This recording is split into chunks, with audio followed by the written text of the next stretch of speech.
month before we left.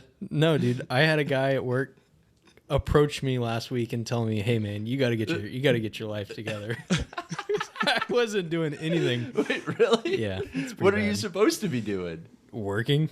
But on what? I mean, just anything work related, not sit at my computer and research hunting.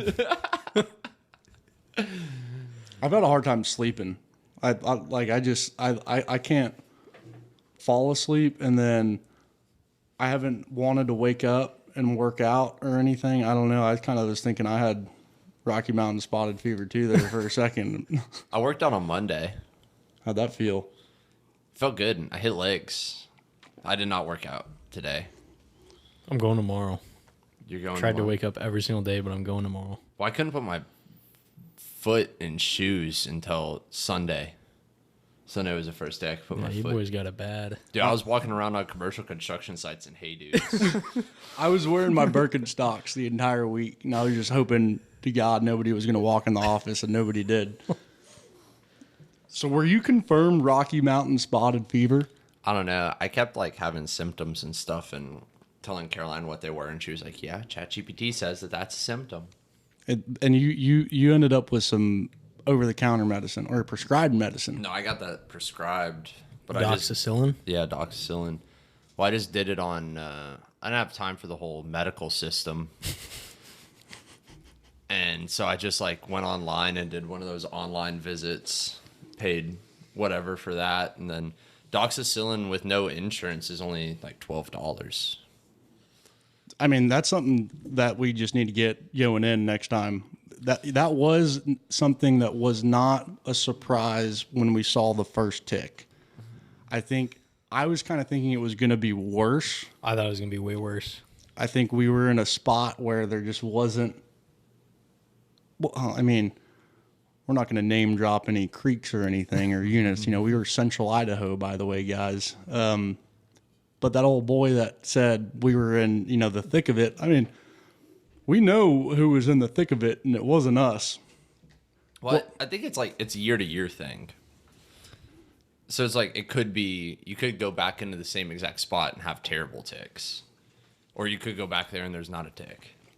Yeah, It just I think maybe it depended on the weather too, because the week before we got there, they had a cold snap, and then maybe that suppressed them. I don't know. yeah, I was thankful for it. I wonder if wildfires put a hurting on ticks. I sure hope so. I'd be interested. it's like I sure hope so. burn the damn place down. Those and mosquitoes, man. They don't have a place in this world. Well, ticks don't fare well to cigarette lighters. Yeah, that was our method of madness. It's kind of fun too. A lot more fun than a knife blade. Yeah, that was me. Man, so we're here post 2026 Idaho spring black bear, central Idaho. Got your host as always, Josh Soroka. Chase Adair, the Yeti man, the logistical man, the truck rental man. Howdy. Connor Iselt, camp cook. Yeah. E-Scout Master. E-Scout Master. Honestly, he was the guide of the trip. There was a couple times that truthfully realized that, one, if we make a misstep, we're going to end up on the news. And there was some questionable immediate decisions that Connor wanted to make that we're second guessed, but glad we went through with them. Because what did you say? You said you don't know till you try. You don't know what you're capable of till you try to go do it. I mean, regardless, you're going to... Like, we're going to sit here and not kill that animal, or we could run over there and have a chance to kill it. So let's go have a chance. And we got 2 bear names on this trip. Well, we got a couple bear names, but 2 immediate ones. We got the dead bear, because we didn't know him long enough to really name him. Yeah, he's in our lives for about an hour. And then we got Dolph. We got Dolph. Young Dolph. The bear that we learned a lot trying to kill. The bear Right. has 330 days left to live, something like that. Yep. counting them down. Sunsets are numbered. And that is going to be something that I'm real curious and interested to see in terms of bear movement, if that bear can get picked up again. Well, so that's the thing is they say, I saw something somewhere that a bear will only leave like, or live in like a 3 to 5 mile radius of where it was born, which isn't that large for a predator. No, I mean, it's whenever not. you're talking about, like I've heard stories of mountain lions being what, 10, 15, 20? Yeah. Like, Just double-digit miles a day. well, like radius of where it's Residency. born. Yeah. Got it. I mean, he's got to be in one of the valleys we hunted. It's got to be in there somewhere. And that's kind of a good place to start, I think, on some, immediate things that, at least stick out to me and what we learned about animals, how they moved.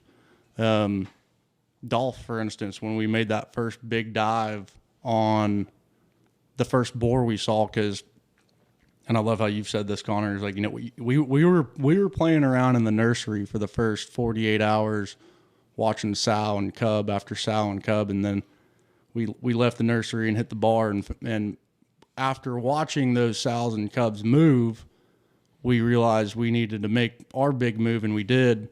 Got a little higher up and saw Dolph first lone boar, and then made that big drop. And as we were there at 9:30, as the sun started to dip, we were exhausted, and we just said, we're just going to throw up camp right then and there. And any other animal I've ever hunted, and we even talked about it, was, man, we're going to wake up, that bear's gone, because we camped right at the base of where we saw him last. 400 yards from where we last saw this bear. And we weren't really quiet, because we were quiet. We had some giggles, I mean, we had a Peaks titanium stove that there is no way to make that thing Yeah, quiet. it's not a stealth. It's a fantastic piece of gear, but not a stealth gear.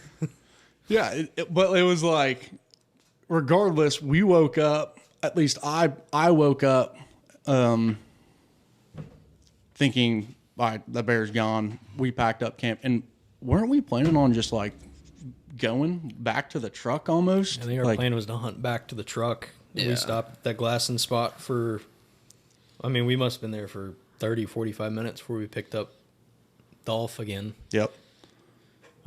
Yeah, you're kind of a pain to glass with because you don't really get like that chill, like relax, take a glass and nap while the boys glass thing is you sit down 30 minutes, like you have all your stuff laid out, chase like bear. Dang it, dude. Yeah, well, and Just got comfortable. My issue is I was like, man, we're going to be here for a couple hours. And so, the funny thing about this trip is we're crossing rivers every single day.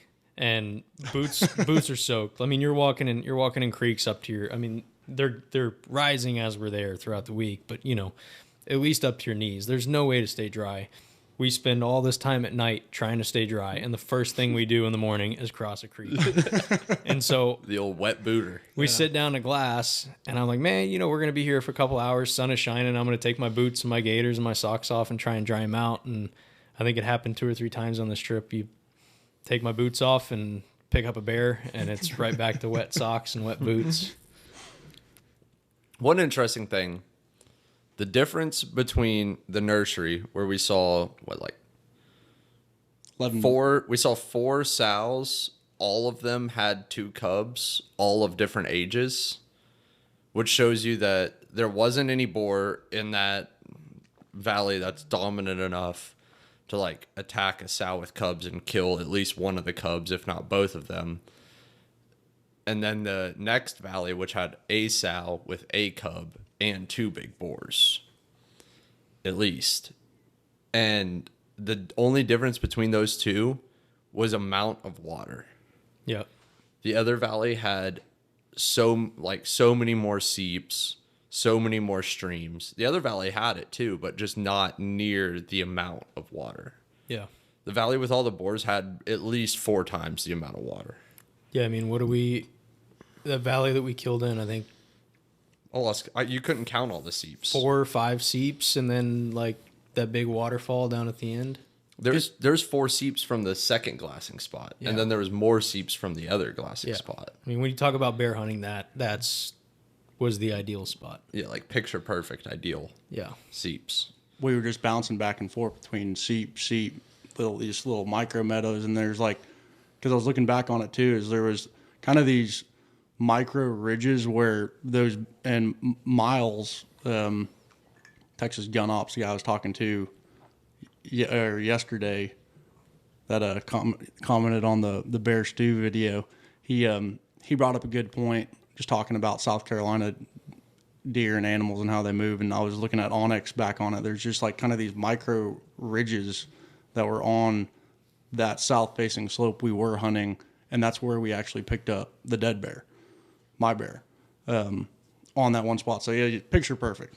Yeah, really picture perfect. And kind of back to like that dive and us waking up saying, hey, that bear's gone.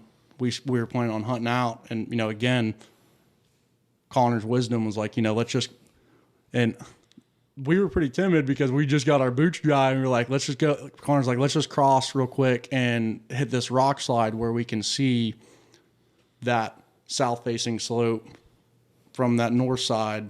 30 minutes in, there's Dolph. Yeah. Yeah. So he didn't go anywhere. Just a little bit.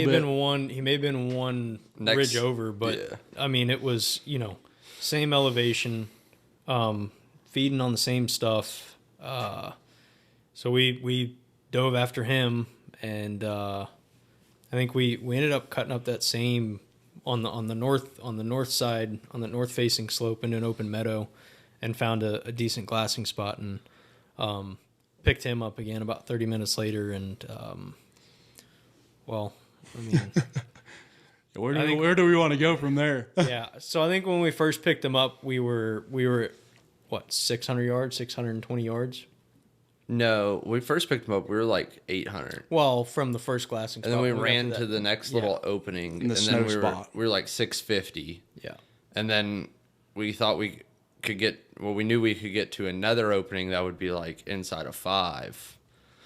By the time we went through Josh's favorite thing to walk through, swimming through willows. Yeah. It wasn't that bad.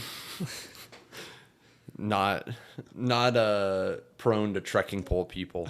But we got there, and then he did what he is going to do for the next 48 hours, which is just vanish. And then that's when we sat there and we sat in the snow. I was cold down there. Yeah. And it really wouldn't have mattered with the outcome we had, and we did this different the second time, is as we saw that bear, as we saw Dolph the first time, we should have had the gun out just at any point ready to shoot if he did pop out.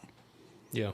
But we know that, you know, when we ended up getting that next shot or that shot opportunity, it really kind of wouldn't have mattered. And because he disappeared, then we moved up a little bit. We sat. How long did we sit in that spot at 500? We sat there for at least an hour. Yeah. Yeah, I mean, it was a good while, but I mean, the issue with that spot, I mean, it was the last open spot. Well, after that, it all kind of... We had 2 more. Well, 1 more. Up a little bit. It was like... Yeah, there's that one spot that we tried to call him in from. Well, on the opposite side. But I mean, from Cross Valley, like, we would essentially, if we kept on going after that bear, we would have just chased him down that mountain, chased him down that valley, and we would have gotten choked out. I mean, like, looking through 2 to 3 foot gaps in the trees, it's just extremely hard to pick up a bear in that stuff. Needs a good burn. Well, and I know we don't probably want to talk about this too much, but I think we need to, is the shots that were taken. Yeah. I mean, we can... I take blame. Because it's a learning opportunity. Like, it truthfully is. What I learned the most about it is, like, here in Texas, I might shoot 300 yards if I'm feeling frisky. Like, for the most part, I shoot stuff at 100 yards. Yeah. Like, it's all we need to shoot at. 100 yards. I mean, fault me for it. I don't care. They're head down at the feeder, and it's just kaboom, Yeah. she's done. But up there, I think what I've learned is you need your ballistics taped onto the buttstock, a ballistics calculator on your phone, and a ballistics rangefinder. Yeah. So you have all three. So no matter what, because like I remember dialing you in for 600, being like, man, that seems like too much. Like I'm putting too much in there. But I was like, well, I mean, the ballistics calculator's telling me to do it. So like, it's all I got, Yeah. you know? And then that first shot rang high. And I was like, I felt like that was too much. Need to aim lower. And then the second shot rang high. And the third shot rang high. And it's like, well, And that's why I don't put any blame on you. Like, it's a learning opportunity for all three of us. But the one thing I learned from watching that video back, I mean, multiple times at this point, I was so locked in and trying to shoot this bear that I wasn't listening to anything around me. I wasn't listening to Josh, who was telling me, "Hey, I'm high, make an adjustment."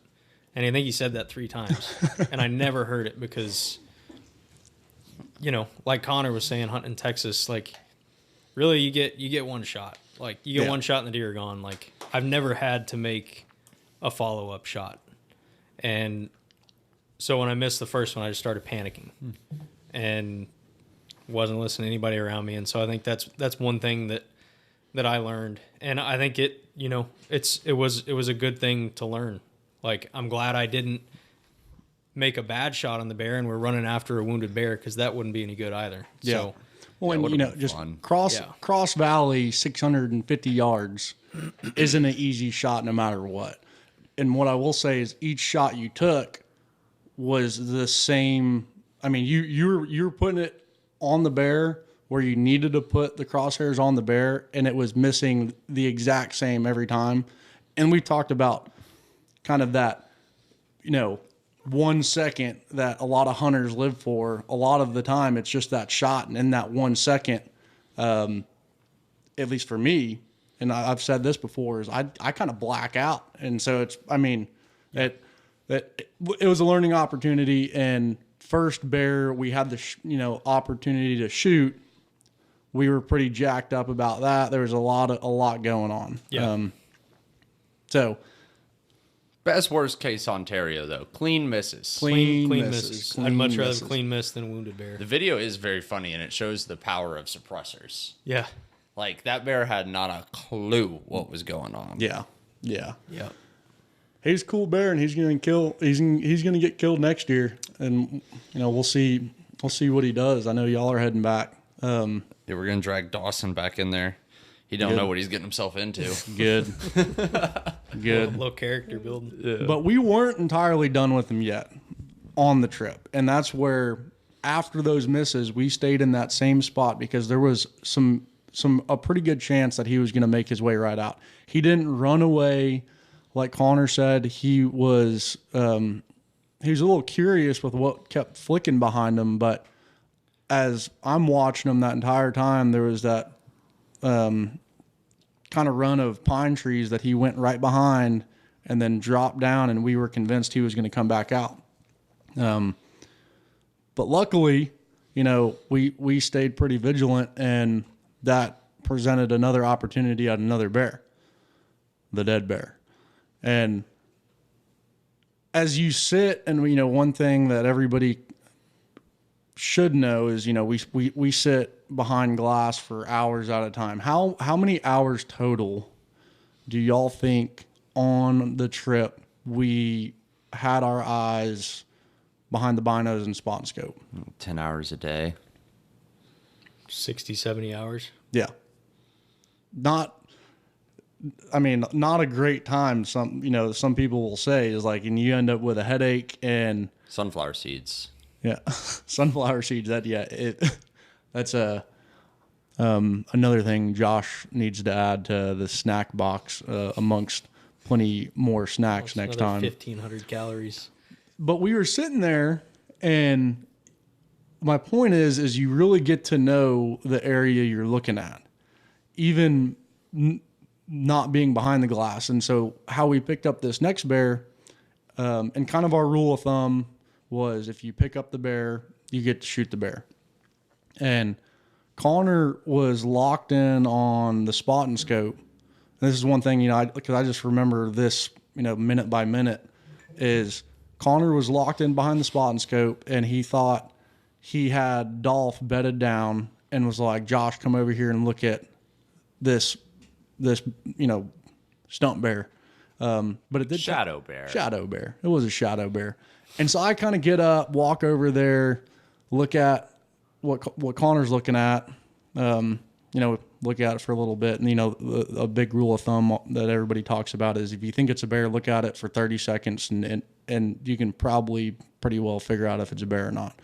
We were on that shadow bear for quite some time, but I go over there, look at it. We still really don't know, but I pick my head up. And again, you really get to know a slope. And I just kind of like, not behind the glass, just kind of look. And this little micro meadow that was on Onyx, it was about 2,000 yards away from where we were at. I see this small little brown dot. And I'm like, that wasn't there before. And so I hurry up, hop on the glass. And what was the only thing I said? Big bear. Big bear. Because that was a stomper from 2,000 yards away. And I was like, that's a grizzly. Like, that's a grizzly. His coat looked grizzly. Yeah. And so at this point, it's 7:19 p.m. This was 3 days. Yeah.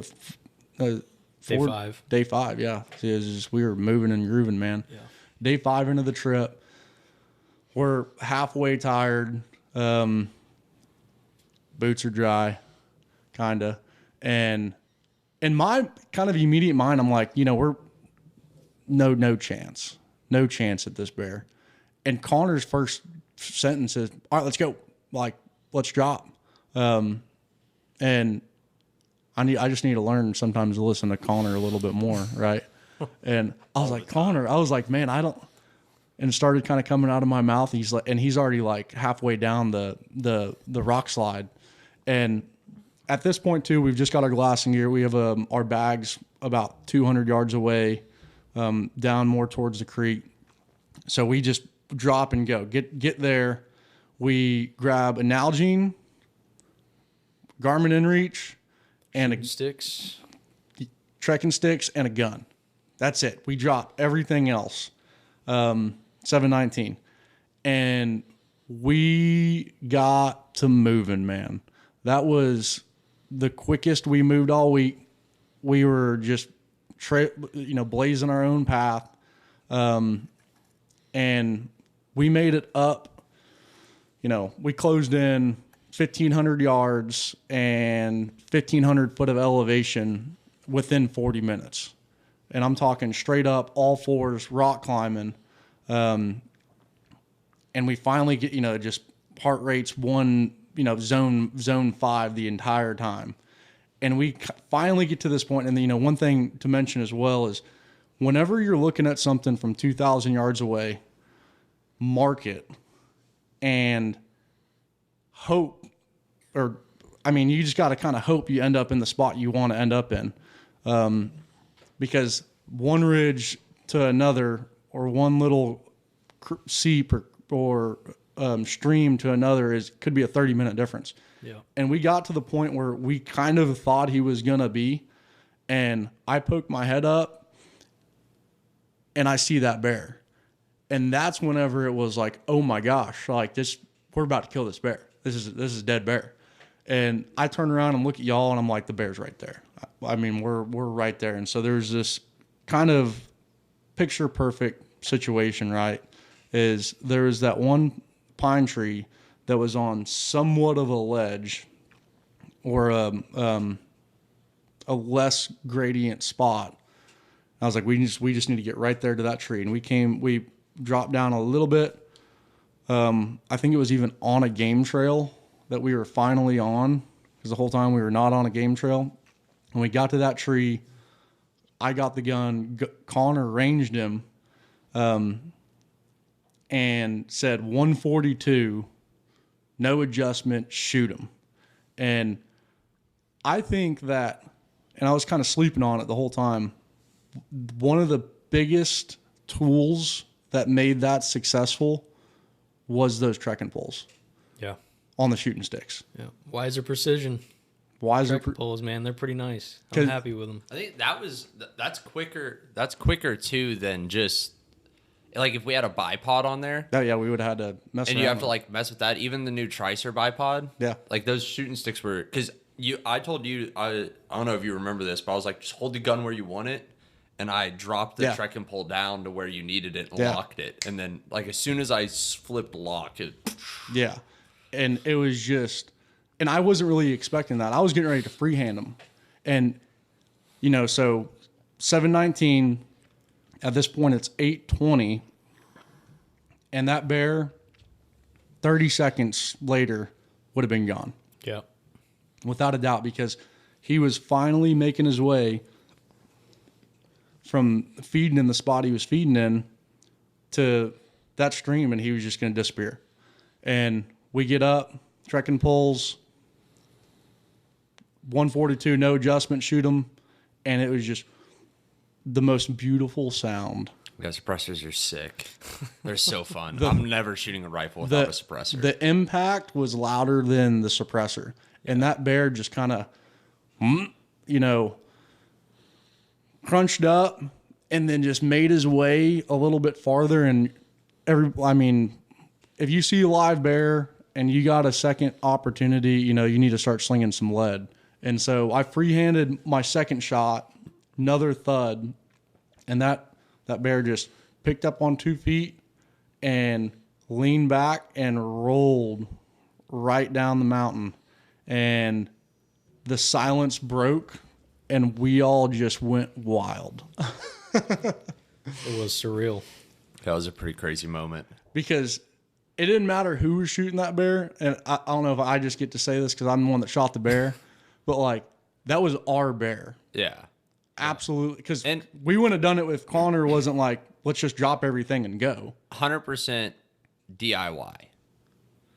Like, we know the unit we were in, I know nobody that's ever been there. The pins that we have were all pulled by e-scouting. Everything was 100% like DIY. Figured out. We figured it out 100% all by ourselves. Yeah. Which is pretty nuts. It was, and that was, that amplified, my why in hunting is you get as much as you put in, and Connor put in the work, and us as a team, we got a bear down, and that was a moment of everybody put in a lot of work. That was a moment of just euphoria of we are coming out with more weight than we came in with. Yep.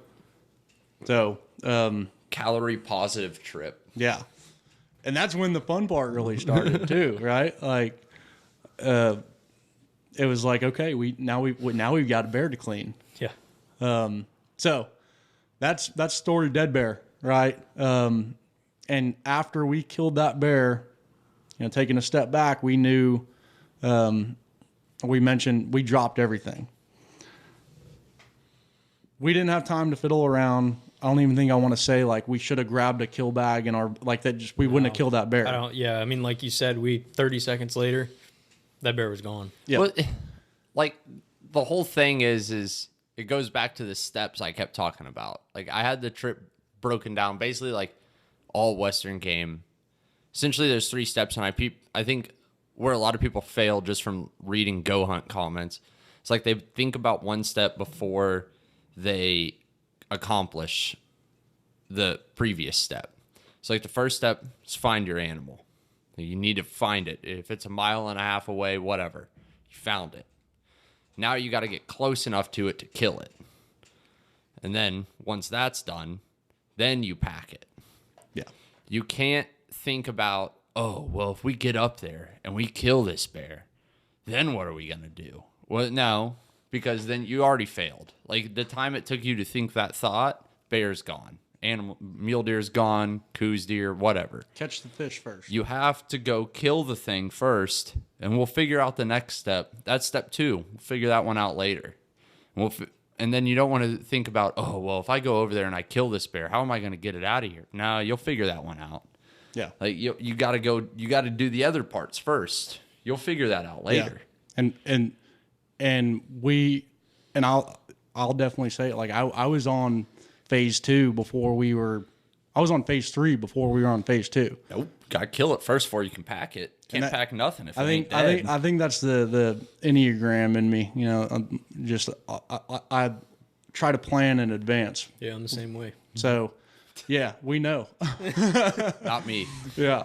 And so now we're on phase 3 of let's get this bear out, and what that looked like. Cause this could go a while, but we got a couple quick pictures, celebrated the bear and the bear's life. And that's one thing too. You walk up to that bear and you touch it. It's, what has this thing been through? Real appreciative for the opportunity to especially do it with y'all. It was awesome. It's also one of those things where, you wish you can have other people in this moment. But we've also talked about that too, is like, we got a solid group. There's, these 2 guys right here, it's let's go. Okay. Let's go. There's no questions about it, and we're capable of it. And so we're sitting there with the bear. We drop down pretty quick. We cross, that one river, get back to our stuff. We made the decision to bring camp. And actually, this is another cool thing, is where that bear was killed was where at the base of the creek that we were at was where we camped the first night. So had our bed dug out. Bed was dug out, and that's one thing too. Is that was a treat. Yeah, the excavation crew had already been in there. Yeah, that didn't happen very often. So No. we made camp in the same spot that we just broke down camp in. At that point, grabbed our bags, kill bag, and made our way back up. Got the bear cleaned out. Do we want to get into kind of some of the anatomy of the bear? Because I know that was a real cool experience. I think we can. Yeah, skinning a bear takes a while. Like I can do a white-tailed deer in 15, 20 minutes. Like in quarters in 15, 20 Absolutely. minutes. Yeah. And a bear, even though it's got like the same-ish shoulder joints, like the wrist joints are weird, and it was a lot like a human, but also you're doing a full rug of situations probably with it. More than likely. And that's So what we did. having to do that, it just takes so much more time because every like skinning cut, you're just cautious about not cutting through that hide. And on a 12 and 12 slope. Yeah, well, we tied the bear up. But I haven't done many, but from what I've figured out is I think it's easiest to have the head uphill. So like having a long piece of paracord and tying around the head of whatever animal you're getting on, and then hanging the animal from the head up slope. So the butt's down slope, the head's up slope.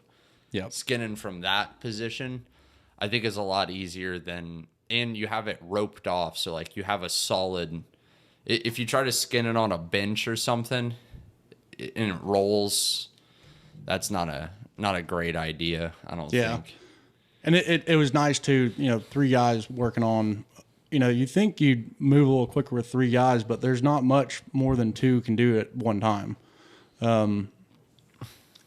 That was a fun experience. And also, again, back to Connor, man, he's a wizard with a knife. And that's all we needed on that bear. What's the knife you have again? The Montana Knife Company Speed Goat.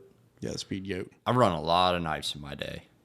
Like a lot. I used to be a huge Havalon guy. That's what I'm still rocking. I didn't even bring in a Havilon. All I brought was a speed goat and a sharpener. And I've skinned foxes, raccoons, white-tailed deer, pigs, now a black bear with the speed goat. And like, it's baller Caribou? knife. No, I had Havilons on the caribou. Yeah.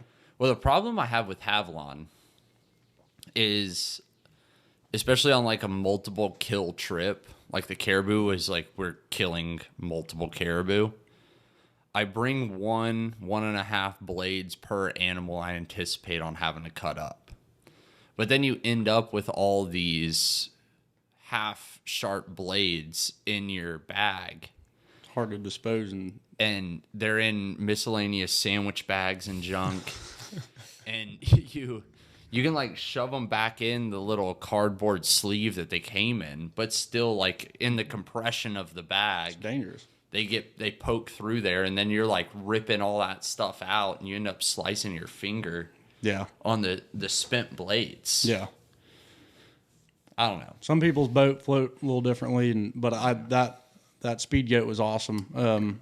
Yeah, I was rocking the Havilon, and we got it done, and it ended up looking like saw the bear 719, killed the bear 820. We were done skinning and cleaning by 2:30. 2:30. Yeah. And that was after, we ended up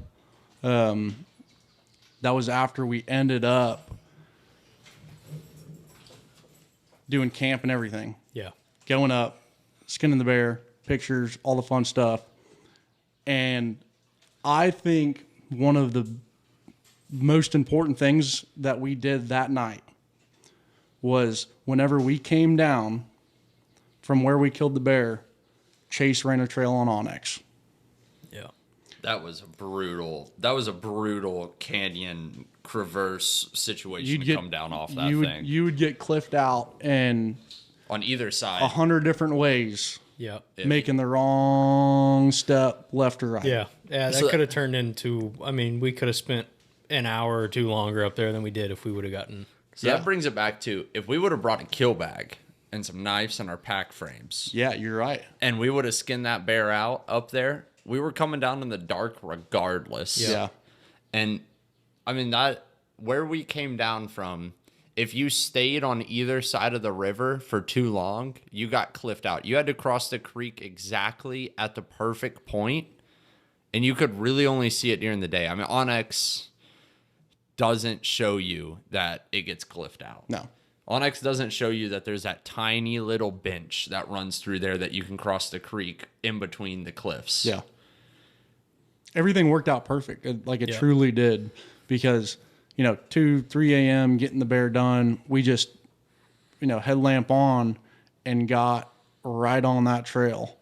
And, there's a couple glitches here and there. Well, and that's the thing is even though we tracked it and we're sitting there watching the arrow go down this trail, it's like it's still you get off trail a little bit and you're cliffed out. And so I can only imagine if we hadn't tracked that, how hard it would have been to come down that mountain in the dark.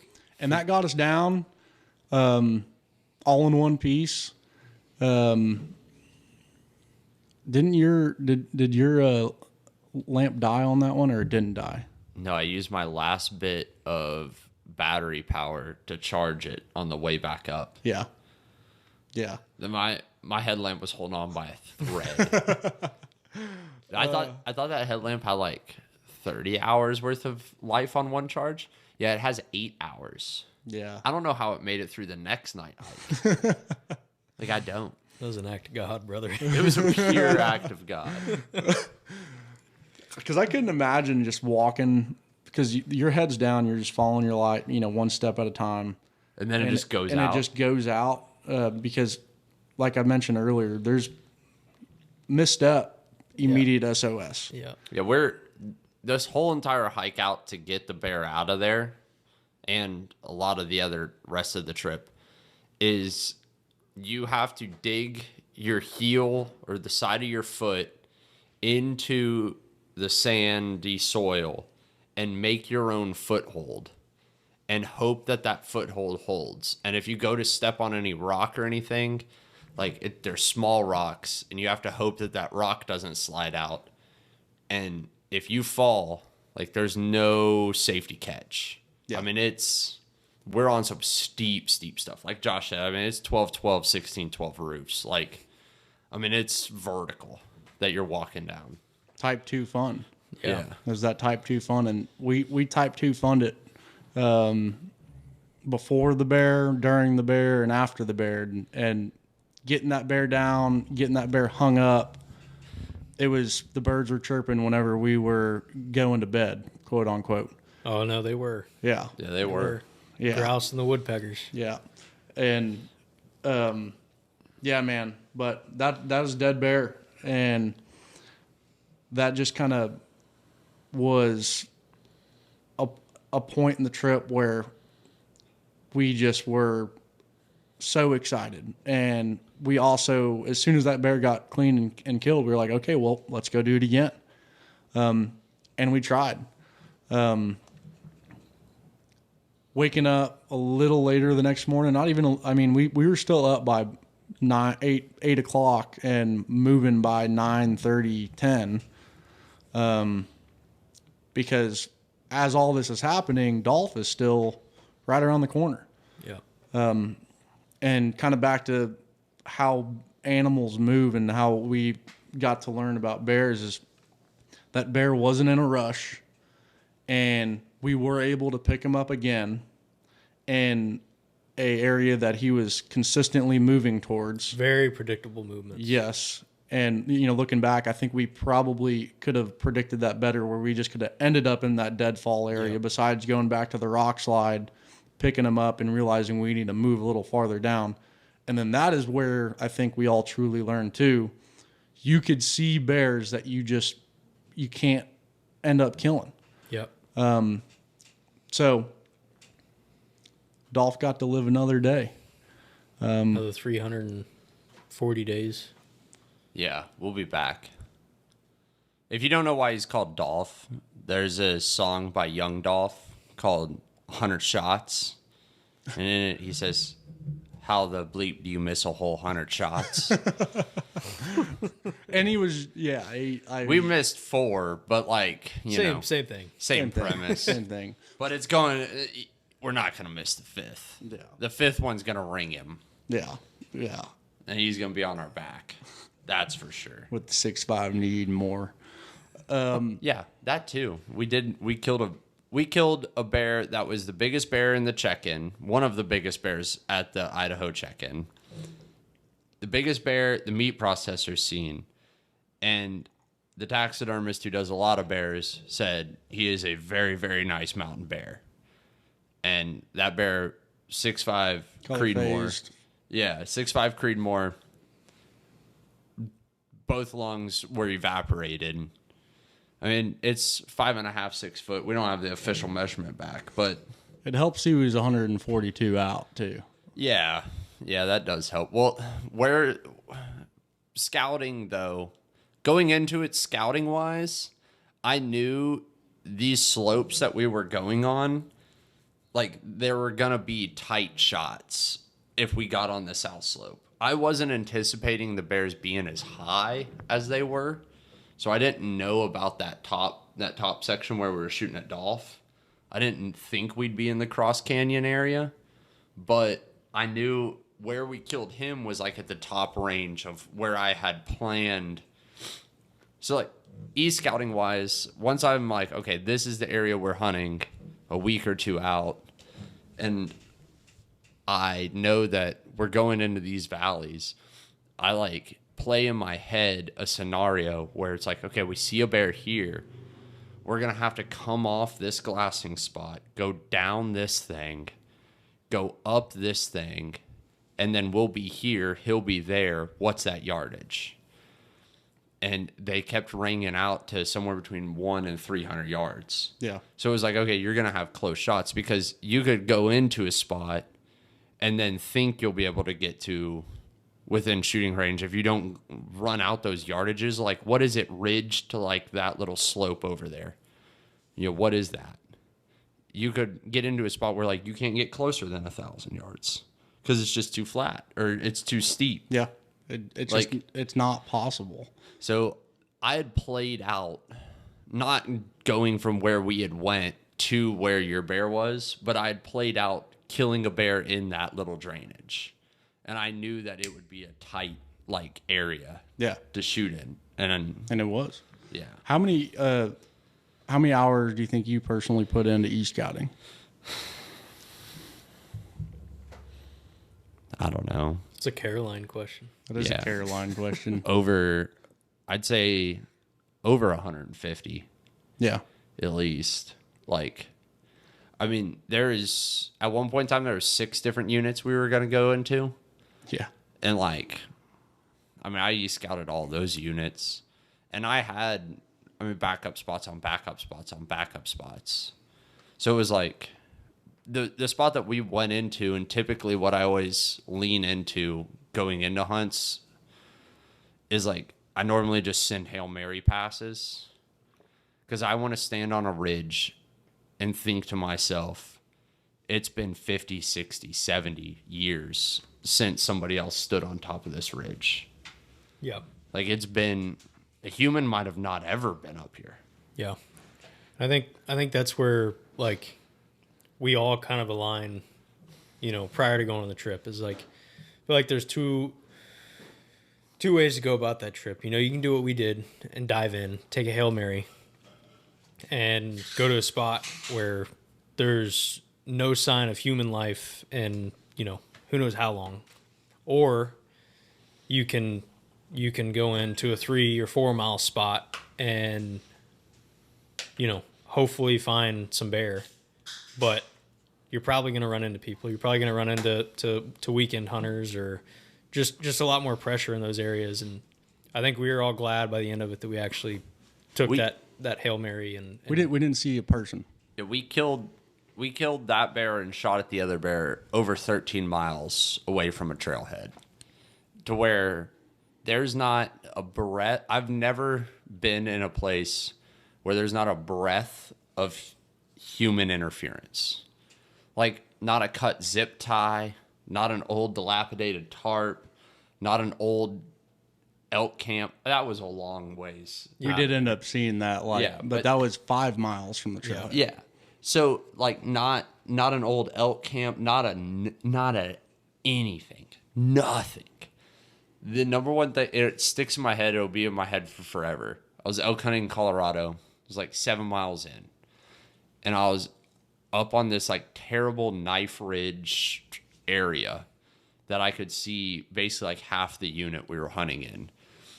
And I was like, man, I bet you walking up this little knife ridge thing, I was like, I bet you nobody's been up here 20 years, at least, more. And I walk up there and there's was it Miss Vic's? What's the pickle company? yeah, something like that. Yeah, like Miss Vic's Pickles or whatever. Like new, like the wrapper not faded at all. Can of pickles sitting on a rock, empty. Do you know how many calories are in pickles? This dude knew nothing about Just the weight versus calorie macro. weightage. Like, Yeah. He's a day hiker, and there's 7 miles on my knife ridge. That made me mad. We also know somebody that brought in like 10 cans of Vienna sausage on our elk hunt. but Vienna sausages are like OG. Yeah, and it was a treat. It was a treat. Yeah, I mean, just the and that kind of goes to that type 2 fun I mentioned earlier, and Chase brought up on the trip is stuff sucks in the moment, but like us sitting around here right now, all we can think about was how much fun it was. Yep. A couple quick things to I want to touch on is some of the things we learned on the hike out, and Connor was kind of getting into how we were moving up some of these slopes, and what that really consisted of on the body was everybody knows you got to work on the legs to prep for a hunt. But one thing I learned that I'm going to focus more on, and usually I'm a chest guy and a shoulders guy, and just stair stepper, is if there's 2 really let's call it 3 things to focus on. It's stair stepper with some weight, kettlebell squats. That's on your legs.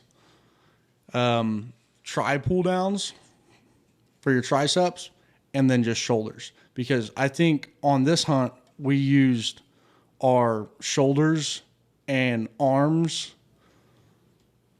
not just as much as our legs, because we were standing the whole, but like whenever we're sitting there climbing, 2,500 foot of elevation, every step we took was a pull with that trekking pole. Yep. We were calling back on each other. Hey, there's a good hold right here on this rock. Like that's when you know you're rock climbing and not just hiking. And looking back and going forward, that's what I'm going to focus on at least. And then one quick thing to mention on going up those real steep slopes is the adequate separation between each individual. If there's a rock falling and you're hunting, drop the whisper and yell rock. And yeah, I mean, that was one thing where there's multiple times, especially on that first or that second dive or the first dive where we decided to head to the bar, was if we had a rock slip or anything, the person behind us was gone. Yeah. I kind of wish that one was more dangerous. There wasn't that many loose rocks in there. Like honestly, there wasn't. I mean, there wasn't. It was a pretty clean shoot. But no, it was sketchy. there was if you fell, I gotta find a more dangerous way to get up that mountain. Yeah, that makes one of us. Yeah, I mean, you got to be 100% sure about every single step that you take, whether you're going downhill or you're going uphill. In those situations, whenever it's like really dangerous, you need to put, if you're going uphill, you need to put the lead guy needs to be a very strong climber. No offense to anybody, but the first guy's got to be the strongest climber, because if he falls, a human falling and a rock falling are two different things. Like humans, if I lay down, I'm 6 foot. A rock might be 2 or 3. You can step out of the rock's way. Me going downhill, or Josh going downhill, or Chase going downhill, there's not wider breadth than 6 foot to stand there. Yeah. Everybody's going down. And the same thing going down, super dangerous stuff. Going downhill, the strongest guy needs to be in the back, because if that back guy goes, everybody goes. So that's why they had me in the back the whole time. Yeah, you got to align. Yeah, right. I was in the back most of the time. Yeah, Chase was in the back. Chase was in the back because that's where the least amount of guys get ticks. He's scared of ticks. We're all very strong. But I'm just saying, for in general, you do kind of want to align it that way. You're completely right. You don't want to put the first guy, you take a guy hunting for the first time, you don't want to lob him in the front of a death climb, where if one slip, you're dead. Yeah. Because if you put him up there, if he slips and dies, nobody at SOS. there's nobody at SOS. Yeah. Everybody's gone. Type 2 fun. Yep. Yeah. Because that was a blast. It really was a blast. I remember getting halfway up, and then we took a half of a breather, and that was, whenever you're still taking a break, you're still holding on to something for dear life, and looking down, there was a freaking tick. And I was if there wasn't one thing, it was going to be another. But whenever y'all started finding ticks on that hike, I was like, uh-oh, this is not good. Yeah. And it was kind of it was somewhat predictable on the ticks in terms of elevation and where we were at. They were 5 to 5,600 feet. Yeah. That's where we saw ticks. Yeah. Except for on that hike, or on that hellacious valley, we were not at 5,600 feet, but we only saw one. That he probably grabbed onto us somewhere else, I think. But I hate ticks. yeah, it's Yeah. no. Well, I think, talking about ticks, Josh and I did not get bit. Yeah, we were good. Connor I got bit twice. got bit twice. What I did was I took my pants and I tucked them into my socks, and then I had my gaiters on top of that, and then I also took depending on if I was wearing one shirt or two shirts, I would have my shirt tucked in my pants or my underwear. So, you know, if they had to, if they wanted to bite me, they would have to essentially crawl up from my boots all the way up to my neckline. And hopefully by that point, either I see him or my buddies see him and pick him off of me. They deserved it.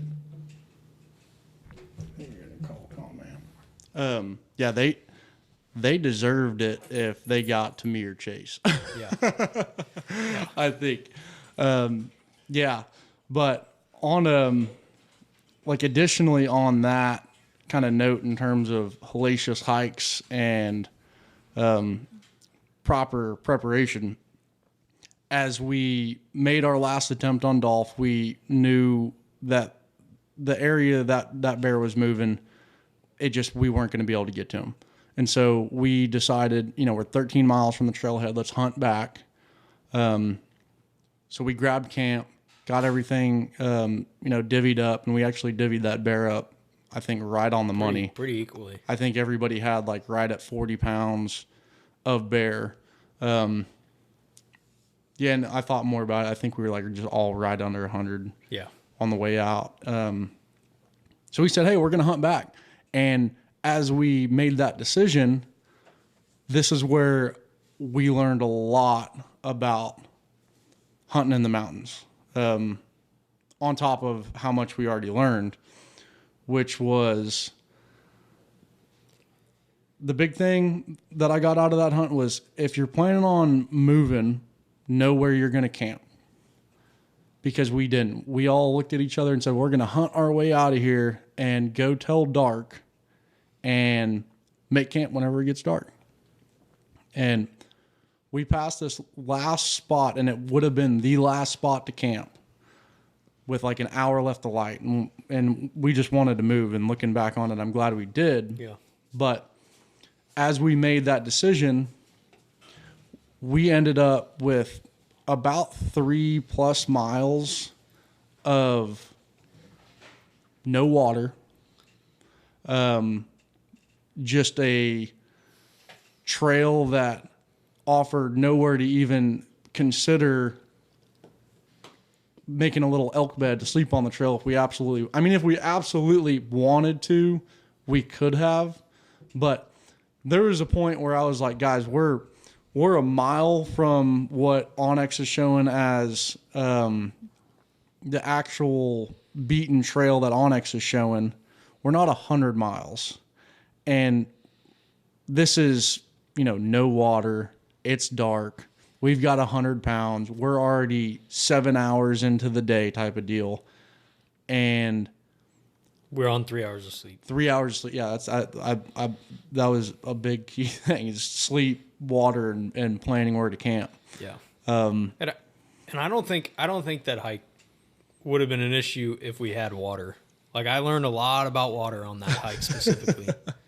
Like if you're half a liter empty on your Nalgene or whatever you carry, like fill it up because you don't know if Onyx is showing a seep, there may not be a seep there. So fill it up when you have the opportunity, and make sure your headlight is charged because you never know when you need it.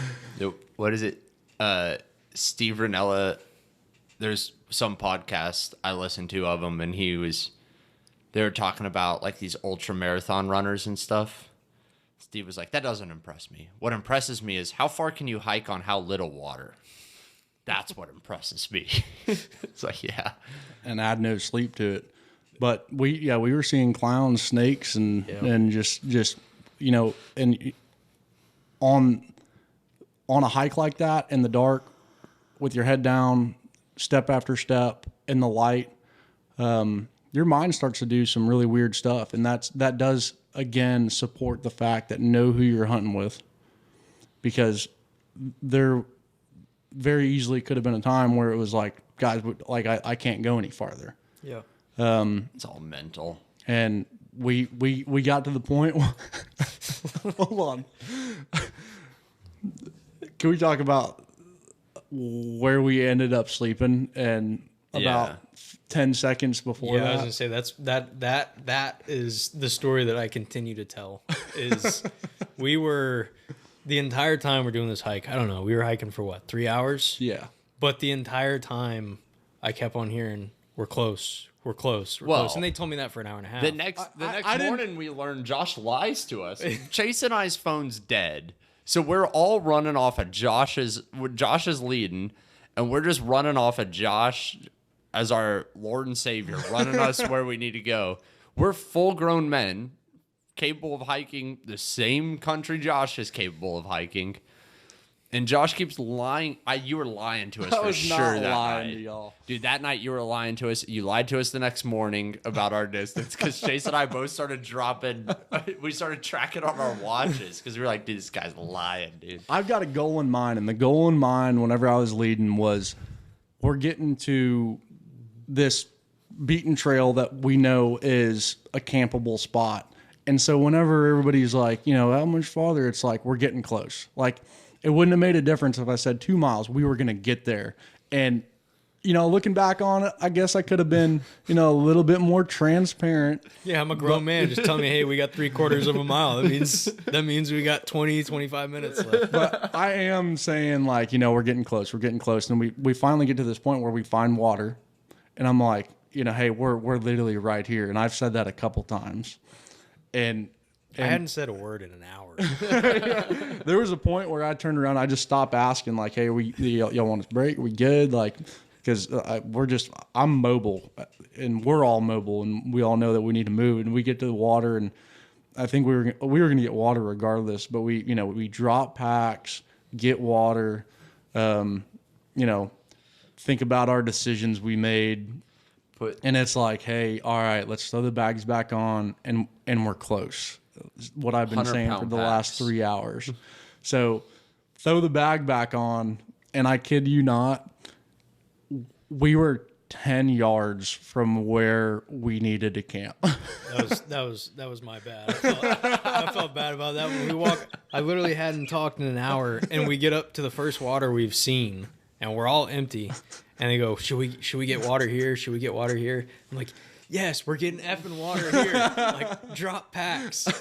And dropping packs with 90 plus pounds in your back is not like it's not easy. It's not easy to take off. It's not easy to put back on. On the slope we're on too. Yeah, it's a task. And so we drop packs, we fill up water, and then we get them back on, and we walk I don't know, another 10, 20 feet. Literally. And camp is right there. And when we were talking camp, and the whole time we were walking, we said, hey, as soon as we find any flat ground, we're camping. We camped on the trail. I mean, right on the trail. And that was a great moment of the trip. Like, that's number 2, aside from the bear kill, I think, is whenever we found that camp and we set that place to throw up camp, and it was just, all right, we're going to sleep. Yeah. I mean, but and yeah. We wake up the next morning and like another 20 yards, there's just a beautiful elk camp. An old fire pit. Yeah, there's seats and everything. Old stumps. Yeah. Stump seats. Yeah. That was good. Yeah. So again, know where you're planning on camping. If you pass a clean water source without filling up, you're wrong. Yeah. So like water wise, what I typically run, and Chase runs the same scenario. I think Josh runs pretty close to the same thing. We have a 1.5 liter Nalgene and a liter Nalgene. And then we also have platypus bags in the backpacks for if we need water up top. If we know we're going to a place where there isn't water, which this trip we didn't. We used it a little bit, but for the most part we knew we had snow. So the way I always think about it is like, if I know my 1.5 liter needs water, I fill the 1.5 liter. Like, if I still have 0.5 liter and the 1.5 liter, and I know I'm in a semi-watery area, I normally just keep trucking. Like, it's kind of like a situational thing. I think y'all have changed that a little bit. I'm grabbing water. I'm grabbing water. Typically, like, once the 1.5 liter's empty, it's time to start thinking about where are we going to get our next drink from? Because you only got a liter left, Yeah. but you still have that liter. And we were, pretty lucky with water glassing because we were sitting in snow. And so the whole time we were glassing contractor bags, melting water. But if we did not have snow, we would not have stayed in those spots as long as we did. That's You a wouldn't fact. have been able to do what we did without snow. Not a chance. There's no way. No. Living it up would there, have been it would have been somebody would have had to hike down. If we stayed in that spot, somebody had to hike down each day. you're not going up. You're not coming up what we went down. I don't care if even there's packing water in. I don't care if there's snow or not. You're not going up that. Yeah. Those north facing slopes we went down, there's no way you're Deadfall. going up that. You probably have to dive off the back on that south facing slope, come back up. Or walk the ridge all the way down. Yeah. Hey, you don't know what you're capable of till you try. No, I don't care. I don't care what you think you're capable of. I've been through some brutal hikes. Those north facing slopes that we went down, They sucked. those were brutal. It was, The snow snow's- drift was the reason that we were able to hike down that. Yeah. Well, yeah. And oh my gosh. Yeah. The steepness of that, Yep. Yeah. I was like, uh-oh. Yeah. Like, oh, well, we're here, so we got to go down there. No other option. Straight line it. So what did you want to talk about too, Connor, on So I think- trip there or trip back? On Well, the both. logistics? So, a lot of people, and I know this from some other parties that I hunt with, the idea of a flying hunt sounds nice, but it does add some logistical issues into the mix. So all three of us were from Texas. We left from Texas and we flew to Idaho. And this is a very premeditated thing. We could have had a kid during this point in time. 9 months of planning went into this hunt. So Chase is a mastermind at getting us rental cars and flights normally. So just kind of walk through the whole logistical thing, because we've done a couple of these hunts now. But the whole logistical thing of getting a hunting party from Texas, all of our gear and everything, and we end up in Idaho. Yeah, ideally, you want to have the most amount of time in the mountains, and so you're looking for. It's a game of chance, right? So obviously there's not a direct flight from Austin to Idaho, so I'm looking for something with one layover, at least an hour, so that the gun and all of our gear has time to get on to the plane, because it would suck if we got to Idaho and we're sitting there and we're waiting on our bags because they didn't make it on the plane. Gear doesn't show up, might as well not have flown there. Yeah, exactly. You're shit out of luck. And so, I don't know. I look for an early flight so that we have time to run all the errands we need to run. We have basically a whole day by the time that we get there. I've been using Turo for 3 or 4 trips now, and He's got a good. Hey, did we get a good review? proud to say I got 5 stars. We on got all my another good trips. review? We got another good Dude, review. let's go. And I think that Only one flat tire. yeah. It wasn't flat when we turned it in. But yeah, you gotta find a truck that is able to hold all of our gear. And I think one more person and we would have been busting at the seams. Yeah. I was really One comfortable more in person, that and we back needed seat. a tunnel cover, not a bed cover. And, Yeah. And so Toro has a truck right there at the airport. Yeah, you show up and the truck's in the short-term parking garage and take your photos and you're ready to go. It's a pretty simple pick up and drop off process. Baggage wise, we all have big duffel bags. Chase uses a big hard case. Basically, it's still minimalistic packing. You're not bringing much extra stuff. Maybe one extra change of clothes for the car ride and flight back home. because you're still trying to keep your original bag under 50 pounds, because as a group, we're going to have a gun case, which you can, there's a lot of TSA gun cases out there with the little locking things. I use the Pelican Vault, and you can put like spotting scope, pistols, binos. You can put all sorts of other stuff in there. That way, you just have to you want to put non-TSA locks on there, especially in my case, flying with suppressors and all that fun stuff. Like, you don't want anybody to be able to get in there. But a lock on every hole that can have a lock. You want to put a lock there. And it's a pretty easy process. It adds like another maybe 15, 30 minutes to the flight check-in process, because you got to go through a different baggage area. But you just tell the flight people, hey, I got a firearm in here. And they're surprisingly okay with it. Yeah. Like, it's a normal enough thing that they all know what to do. Yeah. I was thoroughly impressed with the kills bag. So yeah, I was very impressed with that as well. And so, Connor and Chase flew Delta. I flew American. That's just personal preference, not a sponsorship. But on the kills bag, I put all my food in the kills bag as a check bag, and I had the Yeti Panga with my actual Stone Glacier Sky Talus in there with a lot of, just bigger stuff. And then I had a check bag, or carry-on. And on the kills bag and the two check bags, the kills bag and the Panga with everything in it, weight was good, got that checked. And the whole goal of the kills bag, checking that, was with the intention to kill a bear and fly back with it in the kills bag. And that's exactly what we got to do.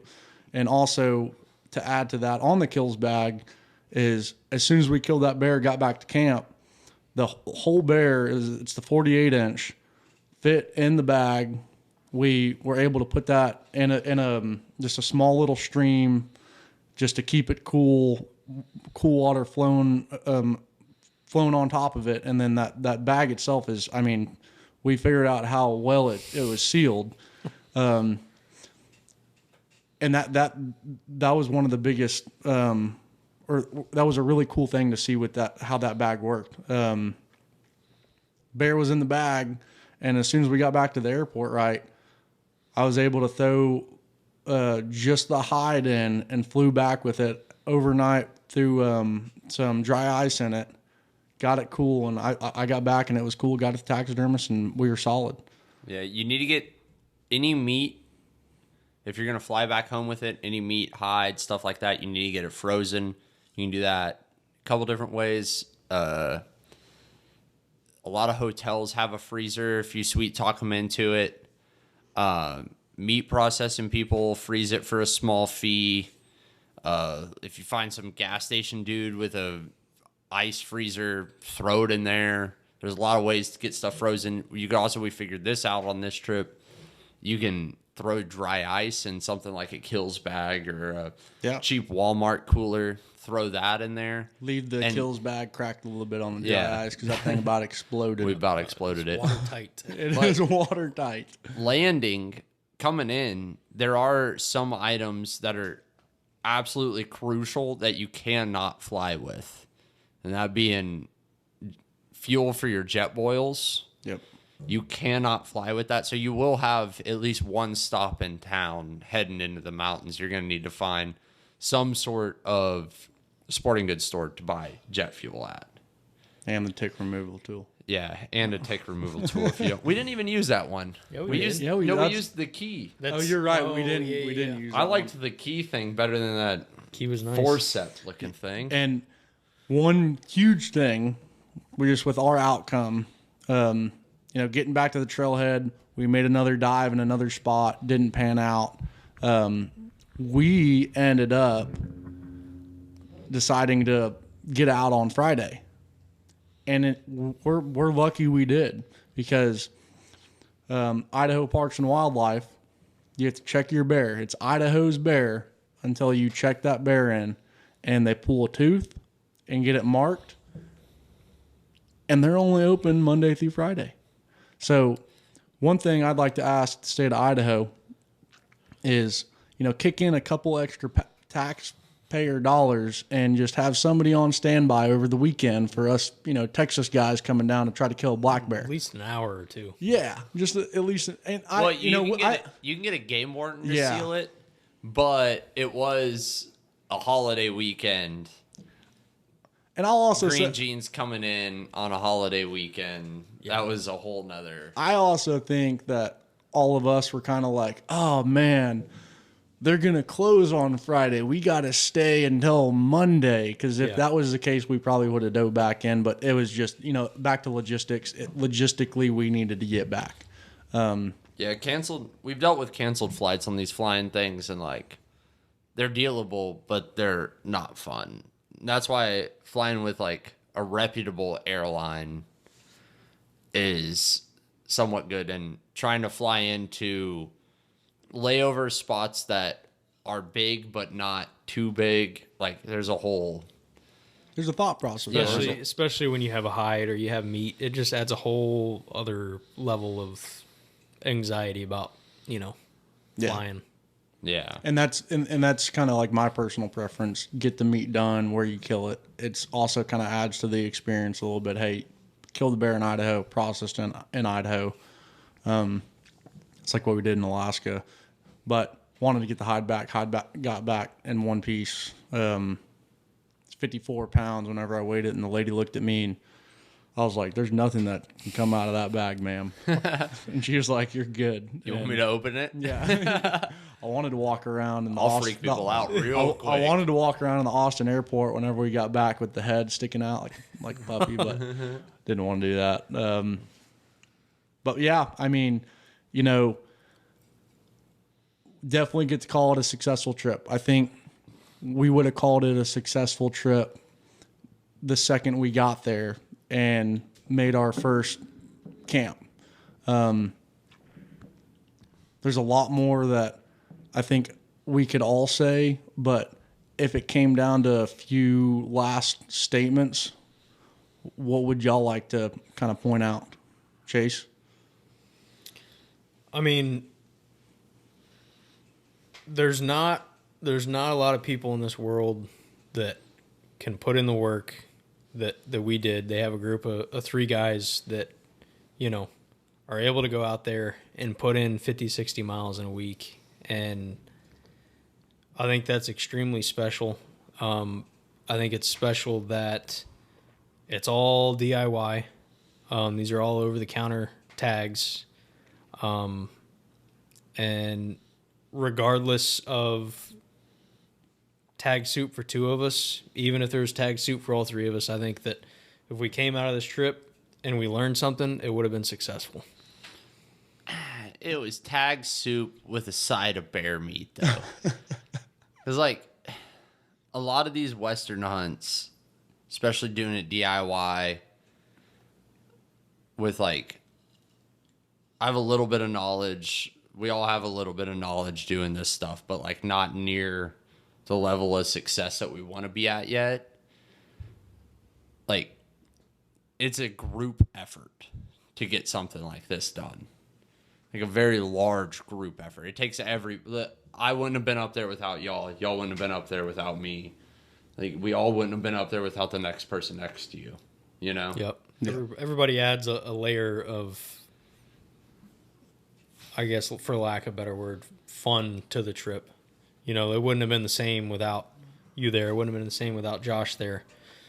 I would think it wouldn't be the same without me there, but it's we wouldn't have picked up bears in the first 5 seconds after we got comfortable. Yeah, dude, me and Josh would have been able to take a nap, man, if you weren't there. Yeah. No, it was a fun trip, and it will live rent free in my mind for the next 365 days. Yeah, we got less time than that. 340 days. Who's counting? Me. Yeah, we'll be back. Ditto to all that, and it's just, Boyd Verity says it's we don't know where we're going, but we know exactly how to get there, and I think every trip adds a layer to that. in terms of competency and us as outdoorsmen and hunters. We don't like to hunt. Every single day we get to become more of hunters, and that's what these trips get to really bring out of an individual. You get what you put in, and we just get to look forward to the next one with, every day that passes. So, fellas, Idaho Spring Black Bear 2026, Dolph, we're coming for you. And It's a walking dead bear. it's a walking dead bear. He doesn't know Ain't yet. nobody going back up in there to find him.